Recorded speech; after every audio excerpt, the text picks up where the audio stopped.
రూపం ఉన్నదే కాదు, రూపం లేనిది కూడా శివుడే అని చెప్పే క్షేత్రం ఎక్కడుందో మీకు తెలుసా? తెలుసుకుందాం నేటి మహర్షి టాక్స్ లో. పంచభూతాలలోని ఆకాశానికి సంబంధించిన క్షేత్రమే చిదంబరం. ఆకాశానికి ప్రతిరూపంగా నిలయమైన దేవాలయం ఇది. సృష్టిలో ఉన్నవి పంచభూతాలే, మానవులలో ఉన్నవి పంచభూతాలే. అలా ఆకాశానికి ప్రతిరూపంగా నిలిచే శివుడు చిదంబర క్షేత్రంలో కొలువై ఉన్నాడు. నిగూఢమైన సత్యాలతో తత్వాన్ని తెలియజేసే క్షేత్రం చిదంబరం. శివుడు రాయిలోనే కాదు, ఖాళీలో కూడా ఉన్నాడు అని తెలియజేసేదే ఈ చిదంబర క్షేత్రం.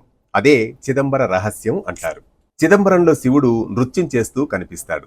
కానీ గర్భగుడిలో మాత్రం ఆకాశానికి ప్రతీకగా నిరాహారమే సత్యంగా దర్శనమిస్తారు. అలనాడు దేవతలు, ఋషులు కూడా భగవతత్వాన్ని, శివతత్వాన్ని తెలుసుకోలేకపోతారు. అప్పుడు ఆ పరమశివుడు తన తత్వాన్ని, సత్యాన్ని లోకానికి తెలియజేయాలని భావిస్తాడు. అందుకు ఒక దివ్య స్థానంగా ఎంచుకున్నదే ఈ చిదంబరం పుణ్యక్షేత్రం. ఈ చిదంబరం ప్రాంతం అరణ్యంతో, శూన్యంతో నిండిపోయి ఉంటుంది. దీనిని వేదారణ్యం అని కూడా అంటారు.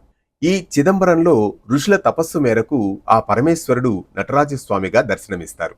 శివుడు తాండవం చేసింది కేవలం నృత్యం కాదు, అందులో ఓ తత్వం ఉంది. ఒక పాదం సృష్టిని, మరో పాదం లయను, చేతిలో అగ్ని సంహారాన్ని, డమరకం సృష్టి శబ్దాన్ని, పాదం కింద నలిగిపోతున్న ఒక అపస్మారకుడి స్థితి మానవునిలోని అజ్ఞానానికి సూచికగా చెబుతారు.